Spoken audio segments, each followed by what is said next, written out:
In today's satsang, I'd like to focus on the topic of predetermination or inevitability and free will. Now, one of the things that I'm amazed at and very grateful for actually is that I don't get a lot of aggressive messages challenging what I'm saying. It surprises me, but this isn't an invitation to the universe to change that fact, because there's nothing more unappealing to me than to have a discussion about something like predetermination and free will with someone that has a strongly opposing view, that has no interest in seeing it differently. And frankly, I don't even put forward the concept of free will and predetermination in any other context other than relative to happiness for the human being in daily living. So, in fact, the topic of free will and predetermination is a secondary topic that is interesting to explore because it keys in directly to the question of human happiness. And so whenever it's spoken about, it isn't spoken about in order to have a convincing argument solely about whether life is predetermined or whether we do or don't have free will. But rather to talk about it in relation to the topic of these talks, the topic being happiness for the human being in daily living. And that's the topic of the talks all the time. And so at this point, it's very important to point out that happiness is not talking about a happiness or the happiness that we generally think of when the word happiness is used. So humanity generally thinks that happy is the opposite of sad, that happy is got to do with circumstance, it's got to do with holidays, it's got to do with friends, it's got to do with laughing, it's got to do with excitement, it's got to do with getting new things, and it's circumstantial, so it's a good feeling. And even joy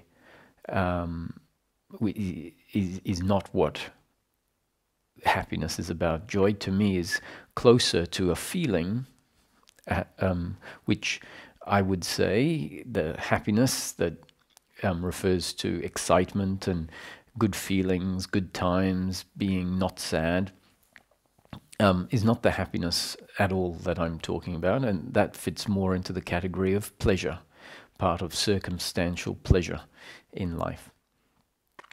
And happiness in the context of these talks means continuous, unbroken peace of mind. To be at peace with life from the moment you wake up to the moment that you go to sleep.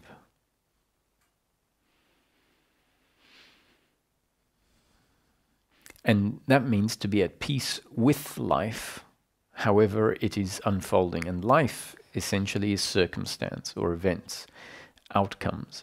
So each moment you could call an outcome or circumstance. Daily life is circumstance.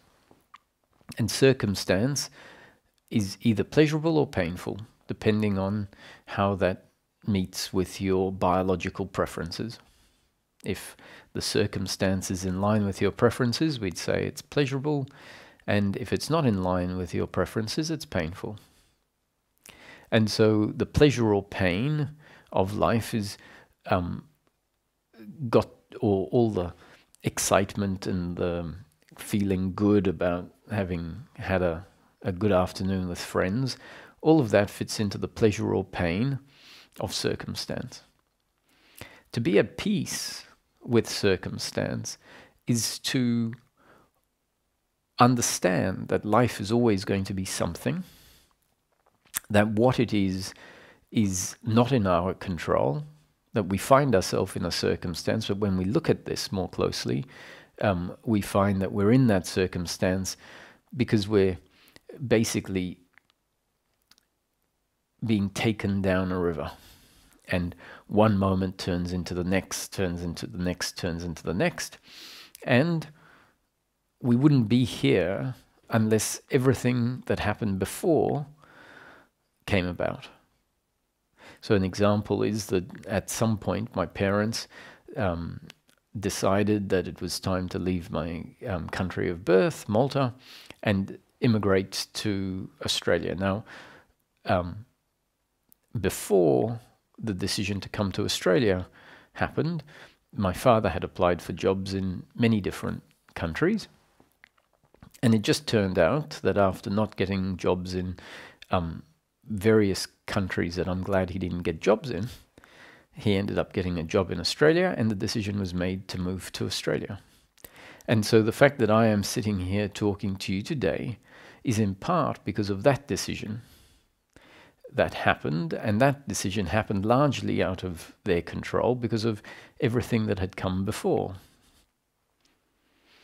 And so when we look at life like this, we see that what seems like, my decision in this moment is in fact part of a much greater unfolding, that even the very fact of being in this moment is a result of many other things that were not in my control. And so if we don't separate the moment out, which we're very good at doing intellectually or psychologically, we look at this moment and we don't really understand the dynamics and the variables that led to this moment. And in not understanding it, we essentially draw a circle around an event and say, oh, it started at this point and it finished at this point. And if we do that, we suddenly eliminate all of these other factors that were instrumental in that event being there. And so from that point on, we just have an attitude that what happened because the event started at some arbitrary point that our intellect has said, okay, that's the beginning of this event. And if that's what we do, any conclusions that we have to be limited, because that's a limited way of seeing the unfolding of life.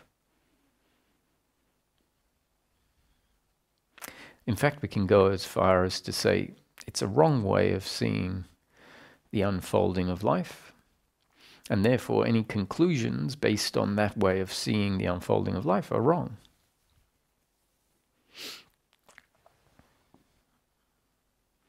Now, as I said, if I leave it at that, it seems like the talk is about trying to prove, let's say, that we're not in control. It's not about that. That's an important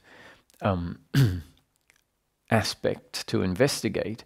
And as we investigate it, we might find that the evidence that's available to us based on our investigation, understanding that our investigation is limited and the evidence that we can gather is limited. We can only perceive things to the extent that we can. But if we do an investigation, which most people have never been motivated to do, it just doesn't seem particularly relevant. The topic doesn't come up. Life seems to be very much a result of things and how they present in this moment, and as it presents in this moment, it doesn't seem like what I'm saying is particularly linked to events that happened 13 billion years ago. And so it seems like what I'm saying is a result of the entity that is here, that is independent and insulated, and not influenced by anything that came before. So that's how it feels, and so we take that as how it is, and don't investigate further. Now, for some of us, the topic becomes interesting. We find ourselves in front of information. We find ourselves having read books or heard something on the internet, and we may find that there was a feeling of interest or resonance with that, and so we rewound it and listened to it again, and then we thought about it. And if that has happened, then we might be finding ourselves investigating topics that until a certain point were not interesting to us, hence we didn't investigate them. And when we look at the rest of humanity in general terms, it's not interesting to them. So the topic here is, when something happens, is it happening because there is an independent entity that is completely autonomous and in complete control of everything it thinks, everything it says, or everything it does? Or is what is happening now part of a much bigger picture that started, for all intents and purposes, 13.8 billion years ago, and that this moment is the crest of the continuous, ever forward-moving wave of life? So the present moment is essentially the unfolding crest of a wave that initiated far, far away a long time ago. Now, of course, even that's a concept. We don't ever know the far, far away a long time ago. What we know is right now. However, when we investigate the right now, which we have the capacity of doing to greater and greater extents if we have more and more equipment that allows us to investigate right now, more and more knowledge. And people throughout history have been investigating right now. And so there's plenty of evidence or indicators that show us that what's happening is much more mechanical, much more automatic than we tend to give credit for. And so why is this important? Well, it's important only, as far as I'm concerned, only relevant to the topic of happiness in daily living, because happiness in daily living is peace of mind, and peace of mind is an attitude to what is happening, and more specifically, it is the absence of the general, common, standard attitude that seems to get put in place as part of human development. And that attitude we can call the attitude of personal doership and attachment to outcome.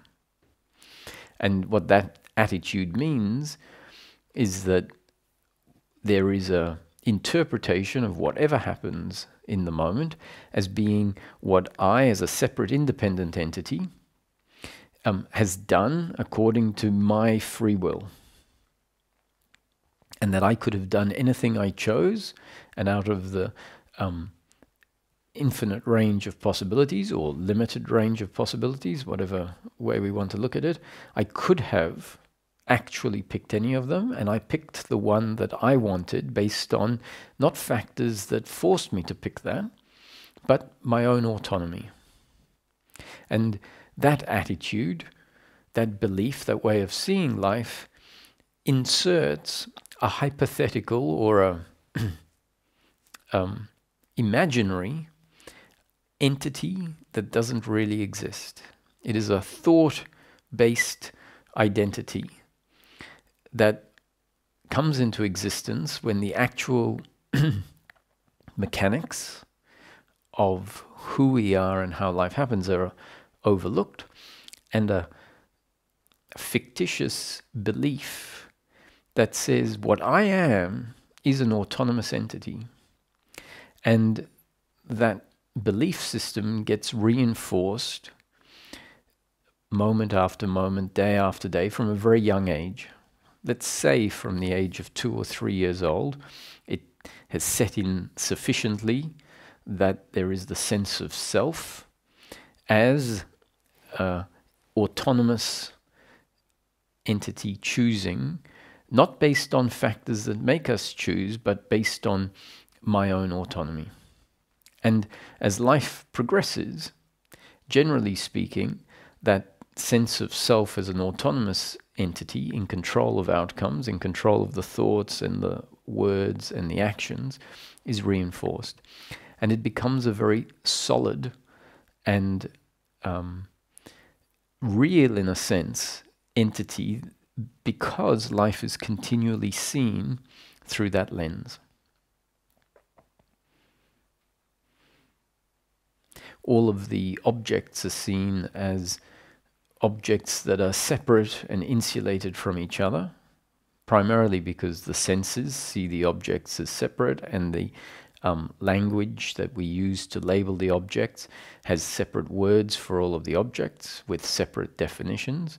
And so in a very complex way, a sense of a world that is made up of many separate parts that are not particularly interconnected with each other.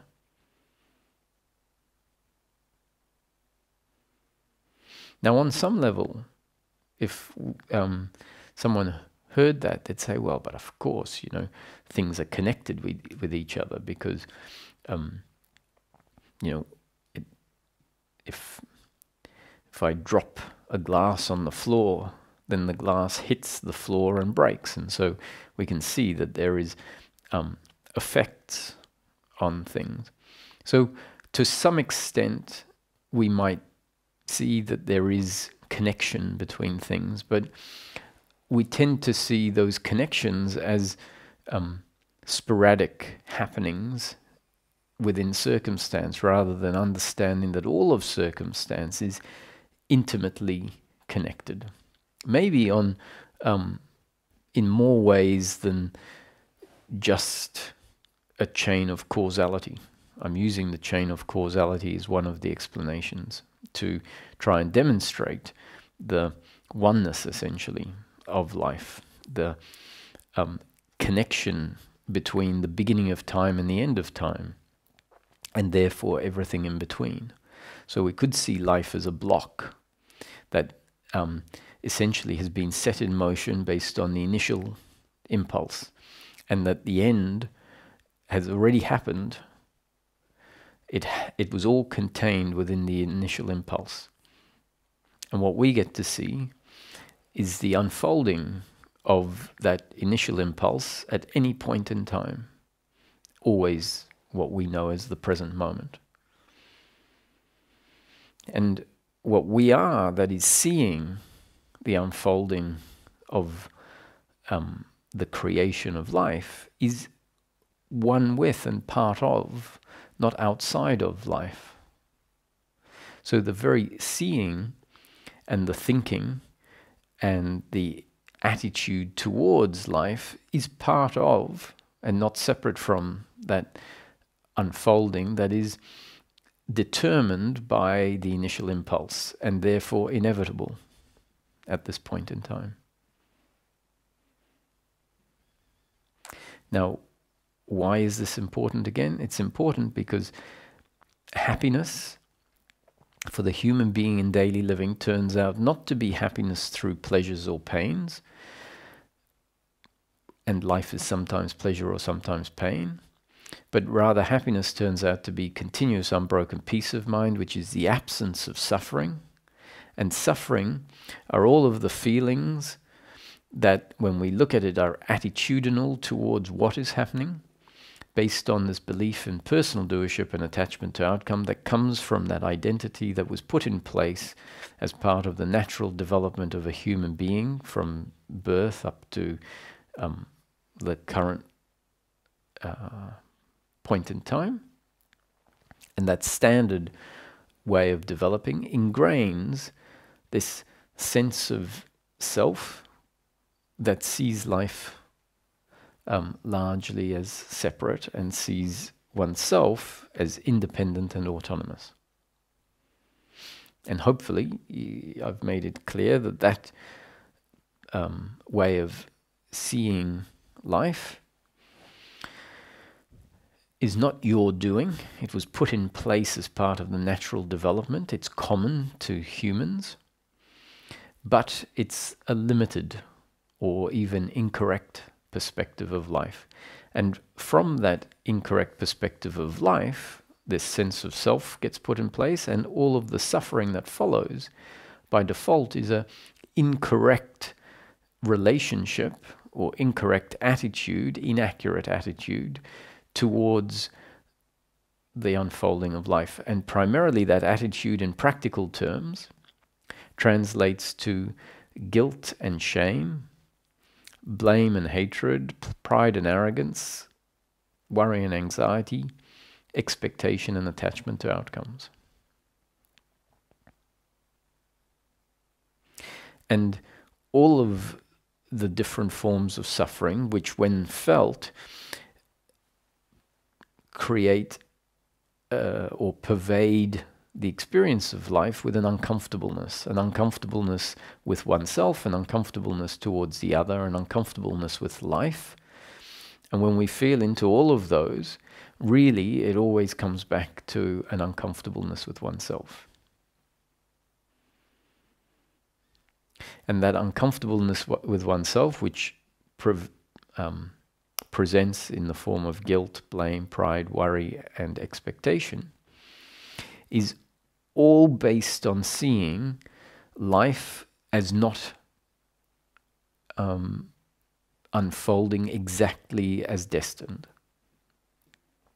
I'll repeat that. All of the suffering, the human suffering, is based on an attitude towards life which doesn't see life in each moment as an unfolding exactly as it's destined to unfold.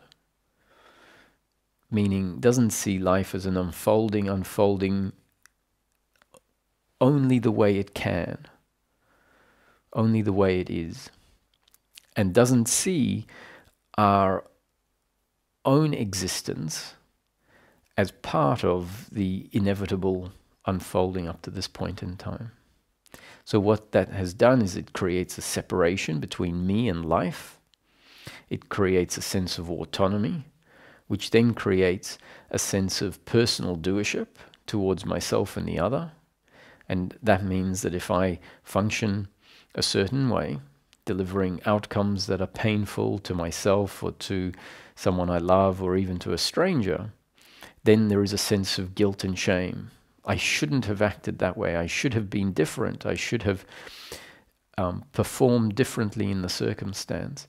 I'm not good enough based on the way I performed. You know, it's an interpretation of who I am that essentially in that moment I am seen to be substandard, invalid, incapable of being appreciated. I can't appreciate myself, and therefore if I can't appreciate myself, how can I expect the others to appreciate me? So it is an attitude of self-hatred. And we see the same attitude projected onto the actions that happen through the other. When the other functions a certain way, especially when it delivers pain to myself or someone I love or even a stranger, we see the other as a separate, independent, autonomous entity that should have and could have acted differently. And we hate them for the way they acted that delivered pain. You hurt me, you hurt someone I love, I hate you. You should have, you could have acted differently. Now, this whole narrative that then allows us to keep thinking about what happened in the past, what the other did, what I failed to do, or what I did that delivered a negative outcome, for years, sometimes all the way up to death, feeling regret and hatred towards the other, carrying round the load of regret and hatred towards the other. Instead of having the functioning of the past essentially relegated into it has happened basket, which doesn't mean that we deny it happened, but it means that we have no purpose in continuing to think about what happened, and especially not think about it with some hypothetical narrative that sees myself and the other as the doer that should have and could have acted differently. Now, that thinking stops when we see ourselves as an expression of life in each moment, unable to be different from the way we are. We see the other as an expression of life, unable to be different than the way they are. And we see both myself and the other as arising simultaneous with everything else that is happening in this dance of life. Not as an intellectual concept, but as a direct seeing. It might start off as an intellectual concept, but if it remains intellectual, and sometimes some people don't get to appreciate that it's just remaining intellectual, that the concept of, let's say, interconnectivity and the butterfly effect sort of causality, A leading to B, leading to C, leading to D, dominoes, can make a lot of intellectual sense. And so there can be an intellectual conclusion that agrees with everything is predetermined and that we don't have autonomy. And yet, if it hasn't been seen deeper than the intellect, it can feel like it has been deeply understood, because we could say, or a person who is intellectualizing it will say, I have absolutely no space to be able to imagine anyone being the doer or anything being different. Now, that sounds ideal. It sounds like that's a total understanding. However, what can very much happen is there can be a separation between the intellectual understanding, where in theory, someone understands the theory perfectly, says, theoretically, I don't have any space in the way I see life for there to be an individual autonomous human being. And yet, in practice, the person continues to experience the attitude of doership, arising spontaneously in relation to the actions of the other.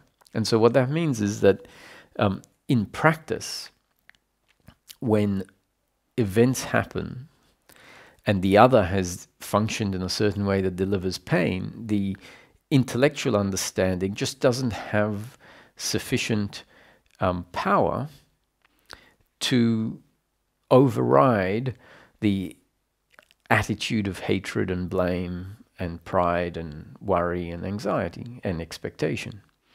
And if that happens, it's proof, and it's good for that to be seen if it happens in your own case.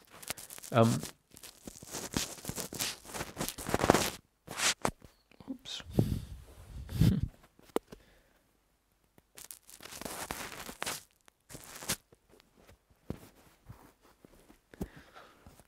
That all happened 13.9 billion years ago. So if that happens, it's good to see, because what it means is that the understanding is there in an intellectual sense, but hasn't started to penetrate deeper and deeper. And how it penetrates deeper and deeper is when we start to appreciate, not just in theory, but in practice, and we start to see the dance of the predetermined unfolding of life. And as we continue to look at life that way, day after day after day after day, the understanding goes deeper and deeper and deeper, uprooting any old attitudes of personal doership and attachment to outcomes. And so what that requires is for the intellectual understanding to be one that can start to be seen in motion. And as event after event happens, and we conclude for ourselves, not just theoretically, but by investigating the circumstance for ourselves, seeing that, you know, a person functioned a certain way, and if we have an understanding of their history, we can see how the way they functioned makes sense in relation to their genes and up-to-date conditioning. And that becomes particularly easy for us to see with our own functioning, where we may start to see certain traits that are similar to our parents, certain beliefs or attitudes or opinions that arise that we can see are heavily influenced by the groups that we hang out in, or by our parents, or by the political or religious culture that we spend our time in. And even when we find that our opinions are different from our parents and from the society that we spend time in, we might appreciate that we have a different opinion because of our experience up to this point in time, and somewhere there was a dissonance that we felt in seeing life the same way as we were told in school or by parents, and that dissonance led to an inquiry and a assessment of life that then led to our current opinions. And so we could say that if we hadn't come through exactly the path we came through, the dissonance might not be there. And if the dissonance wasn't there, then the thinking and the contemplating and the forming of new ideas wouldn't have been there. So as we think about this and then relate it back to circumstance and see particular events that might have changed our opinions or our beliefs or our attitudes to life, remembering maybe certain stories that we were told, or books that we read, or movies that we saw, or people that we spoke to, or insights that we had. All of that is taking the theory which says, everything that happens as a result of your genes and up-to-date conditioning, and making it very practical, remembering a particular day on which life delivered a very particular type of up-to-date, or a very particular form of new conditioning that then became part of your up-to-date conditioning. And so you see, the day before, your up-to-date conditioning didn't include the new conditioning, and then you saw a documentary or you had an insight, and that is new conditioning in life that changed your up-to-date conditioning. And so now you're looking at your own personal life experience with very specific events that turn the generic explanation of up-to-date conditioning, which is really the cumulative effect of all of the new conditioning you've received in your life, turns it from a very generic explanation to one that you are seeing in very practical terms based on your own personal life experience. And that has the effect of taking the understanding from being intellectual to being experiential and known, which allows the smallest of things that happen to be understood on that basis. So the words coming out of my mouth at this point in time, from my perspective, are seen to be totally a result of life. That Roger is 100% a result of life, and everything that comes out of Roger is 100% life. So Roger and the other is an expression of life in this moment, and the words are a secondary expression of life in this moment. All there is life. Or if we are seeing it as a conscious experience, then we can say all there is consciousness, and all of the experience, all of the speaking and the visual and the feelings and the actions are all happening part and parcel as part of the conscious experience. And what I am is that which is aware of the unfolding of the experience in consciousness, and not some autonomous entity within the experience choosing what they do independent of anything else in the experience. And so this is a radical change of attitude that needs to be palpable and complete and total, not be some concept that we can understand in theory, but then in practice find that a perception or an observation of life doesn't include that theory.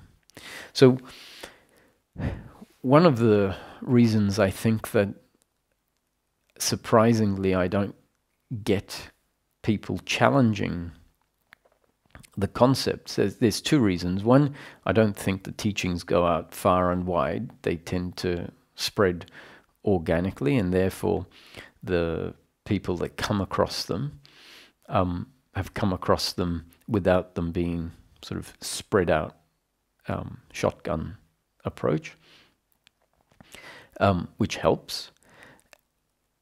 And secondly, I think that my main point, as I said, is to say, look, either someone argues for we have free will and we are not biological robots, and life is not an unfolding that is pretty much fixed, although from our point of view we have no idea what is coming next. So even if we say it's fixed, that fixed, what is fixed, has lots of twists and turns. So from as it unfolds, it is going to feel like I am making decisions to go left or right. So the notion that everything is inevitable and predetermined takes nothing away from our experience of life. However, the psychological me really doesn't like the idea of it. So if it was put forward just as a concept to someone who wasn't primed and wasn't resonating with this, there's generally a resistance to it that says, no, life is not predetermined and I am not a biological robot, simply because that explanation seems very insulting and frankly dangerous to the psychological me. However, if we put the argument in terms of human happiness and say, look, the uncomfortableness in life, the regret, the blame, the shame, the pride, the sense of superiority, the judgment of the other, the anxiety, the expectation and the waiting for life to one day be good, all of those attitude and outlooks in life are based on the belief, the seeing of life as this person, let's say, is arguing that life is not predetermined and I am not a biological robot, essentially doing exactly what life and destiny dictates. Then I say, well, if you take that perspective, then what you have to take with it, right, is all of the uncomfortableness that you know for yourself, not as a theory, but that you actually experience in life. And so in taking that view, which sounds to you like a favorable choice, you say, well, I'm going to choose that I'm free as a separate autonomous entity and life isn't inevitable. So someone will say that because they think that's a win. It's like, yes, I've won by seeing life that way. Whereas in fact, all that's happening is you're affirming the conditions that force the attitude of hatred and towards oneself and the other, and pride and judgment towards the other for being good enough or not good enough. And that's something that can be seen quite simply, that if you think the other is autonomous, whenever they do something that challenges your circumstance in a way that is painful, you're forced to hate them. You're forced to see them as an enemy, as a rival, as a competitor that is taking away your happiness, because coming along with this attitude of being free, and the reason that we want to think we are in control is because we believe that our happiness is to be found in circumstance in the future. And so if the other is delivering pain to you, that is a direct attack to what you believe your happiness is, circumstance. So as we investigate this, we find that yes, human suffering is contingent on this attitude of personal doership and attachment to outcome. And the good news, according to the concept I'm putting forward, is that attitude is misguided. That attitude is an attitude that simply stems out of a limited assessment of how things actually happen. So essentially it's a false attitude, and all of the human suffering is suffering that when that attitude gets corrected will in turn fall away with it. So frankly, I have no problem with someone arguing against any of the concepts in the teaching, because it's their prerogative, and in fact it's predetermined and inevitable based on the way I see it, so it's not personal. They're forced to see life that way, and I just hope that, and I suspect that it's my destiny to allow that to be there, because if I don't, that is just going to introduce a resistance within me, especially if the explaining it differently goes past a certain point, which is going to turn out to be my unhappiness, my blame of the other for not seeing it my way, or my shame for not being able to explain it well enough such that it changes their view.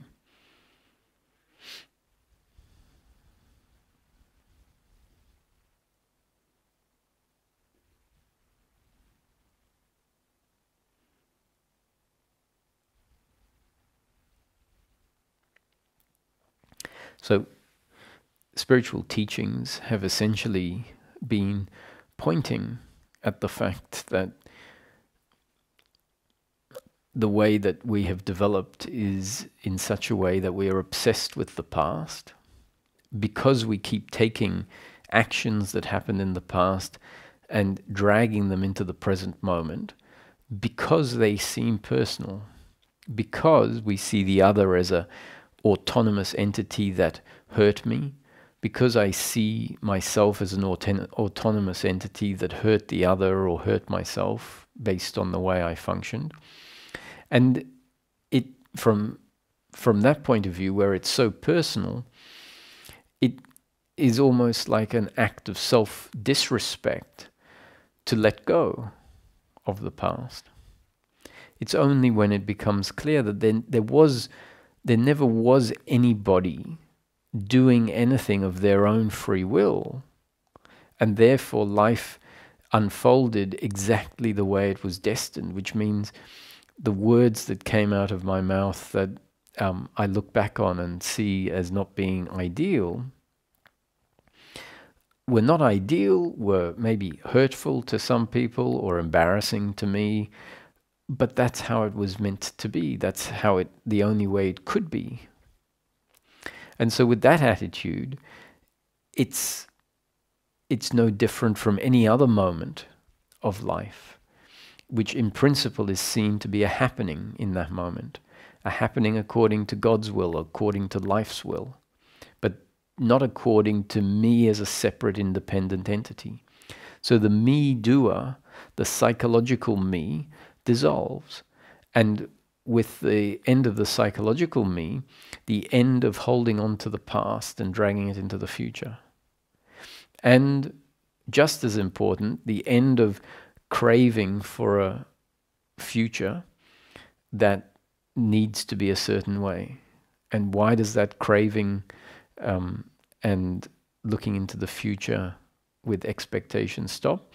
Because it's understood that the future is going to turn out or is going to unfold in exactly the same way that every moment unfolds. It will unfold in the present moment, and it will be one way, the way it's destined. And so life becomes much simpler. So a question that we might ask, if life is predetermined, how do I live my life? And Ramesh used to give a very simple answer. He said, understanding that everything is unfolding exactly as it's destined to unfold, all that is required of you is for you to do in this moment exactly what you think or feel to do. So in practice, in the present moment, we have complete free will, or at least the feeling of free will, to do whatever we think or feel to do, understanding that feeling of free will, the sense that there are a series of options and I can pick any one, is there on one level. And on the other level, we see that the set of options is a result of everything that came before. Your particular makeup with your biological preferences, your attachments, your attitudes, are forcing you to pick exactly the way you pick in that moment. And so it's the paradox of life, where in practice we have the free will to do whatever we want. And that's how we have to continue to live our life, because the predestined story of life unfolds through the mechanism of everyone doing in each moment exactly what they are destined to do, which in practice means doing exactly what you think or feel to do. And so in theory, when we analyze this, we see that both theoretically, because whatever we choose is a result of our genes and up-to-date conditioning, and nothing else, two factors that we had no control over. In theory, the free will that we have in the moment is really worthless because it is determined by factors out of our control. And then in practice, once we have done whatever we think or feel to do, the outcome is not in our control. It never has been in our control. Sometimes we get what we want, sometimes we don't get what we want. And Ramesh would say sometimes we get much more than what we want.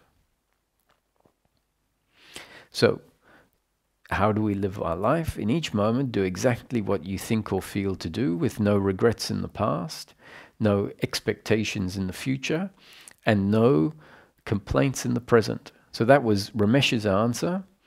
And when you look at it like that, if someone can function that way, if it's destined for someone to function that way, that means that they are functioning and are happy, because there's no regrets in the past, no expectations of the future, and no complaints in the present.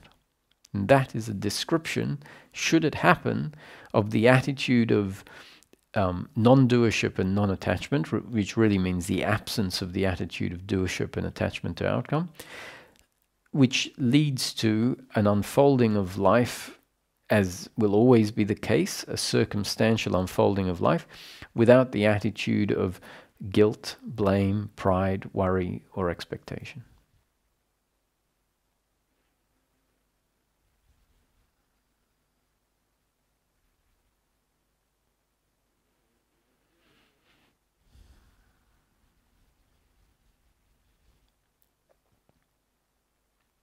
The reason that there is such a fear of death, and I'm not talking about the fear of how we're going to die, because if we think about it, there's all sorts of ways we might die, and they could be physically painful. And so physical pain is not something that is going to be interesting or pleasant to think about. However, the fear of death, which is more pervasive, is a psychological fear of death, and that is a fear of the unknown. And when we look at it more closely, it's usually a fear of not being able to continue to try and get what you haven't yet got yet. So we think, I can't die because I haven't got where I'm going yet. Death is the ultimate assault on our search for happiness. And it's no coincidence that the fear of death, the psychological fear of death, falls away when happiness in the form I've described sets in. Primarily because when that sets in, it becomes very clear that the human being is part of a momentary experience, and that each night, when we go to sleep in deep sleep, there is the absence of life, the absence of experience. And in the absence of experience, there is no one there to experience, and no one there to have the experience of no experience. And from that perspective, and that perspective is only obvious when we become clear that life is a momentary arising, that in each moment, or the only experience we have of life is what is here right now. And so when the idea of psychological time dissolves, where we're not stuck in the past and looking into the future, and we find ourselves in the present, we find that meaning and happiness are not at all about achieving and the future or the past, but they exist right here, right now, where we don't need to go anywhere, where we are at one with the experience of life and at peace with it, where our purpose is no longer about what we achieve or how our life looks, but rather the purpose is simply being here now, simply being alive. The purpose, that's the purpose, because there is a self-contentment and a self-fulfillment with being alive, free of suffering. When suffering is there, it just doesn't seem acceptable. The present moment isn't acceptable when it is pervaded with suffering, and therefore we're forced to project into the future because the present moment just seems unacceptable. And the magic is, in the absence of that uncomfortable suffering, the present moment becomes acceptable. A purpose that was previously unrevealed reveals itself.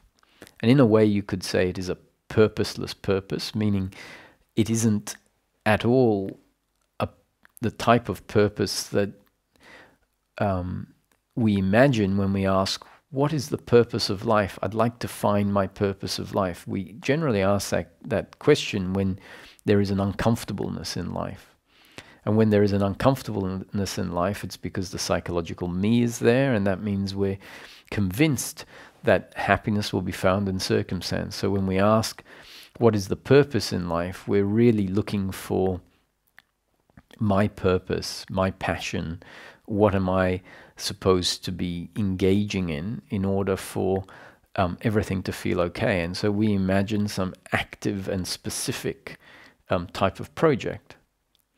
Whereas in fact, when the suffering falls away, we find that the purposefulness of life is not a purposefulness of activity or specific activity or role that we're playing, but rather life itself is purposeful. The fact that we exist at all in this moment is its own purpose. And meaning becomes whatever we make of it.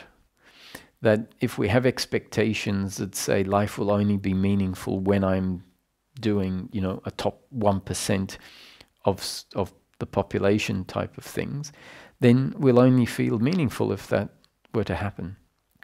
Whereas if we see meaning in taking a new route when we go for the morning walk, or seeing a new flower, or fixing something that you've never tried to fix before, or growing vegetables for the first time, or painting a picture, even if it's quite substandard relative to professional artists, the fact that you can manage to get the outline of a face that roughly looks like a face,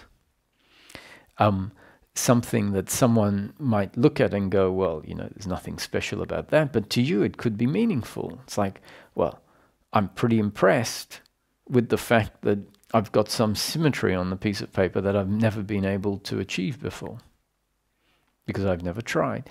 And so meaning then becomes whatever you make of it. So simply being alive, if the focus comes in on the present moment, then meaning automatically arises simply because we are, I am, I exist. And we exist whenever we know we're aware of life, we know we exist. And so then the present moment becomes meaningful. So then the idea of death doesn't take anything away, because while we're alive, life is purposeful, and the purpose that we find in this moment, which is a very simple purpose, it's actually, we can drop the word purpose and we just find ourselves at peace. That peace isn't wondering whether it will be tomorrow. And in fact, it knows that each night in deep sleep, there's no one there to have a problem. And so death seems not dissimilar to that. There's a great saying that I came across some years ago, which was, I love sleeping. I love deep sleep. It's like death without the commitment. And at some point after we've lived enough of life, we know that we've experienced pleasure and pain, maybe not all of the pleasures or all of the pains, but enough pleasure and enough pain to know what pleasure and pain is. And as the body starts getting more and more tired, and it may become harder and harder to do things during the day, at some point we naturally will find that we say we've had enough life. We don't need it to end today, but when the time comes that it's the end, then that's no problem. And so death is often related to as Mahasamadhi, the ultimate freedom. So we have samadhi, sometimes referred to, or interchangeable word with liberation, which means freedom in daily living. And that freedom is a freedom from suffering, not a freedom of circumstance. We're not suddenly going to find everything we need, parking spots when we need a parking spot, money when we need money, food, friendship. All of those things are variable. They will come and go according to destiny. We won't have special powers to be in two places at once. So that's not what liberation gives. Liberation gives the end of suffering, and that is referred to as samadhi, freedom in daily living. And death is mahasamadhi, the ultimate freedom. So peace of mind by default, and freedom from the flow of life, freedom from the pleasure and pain of life.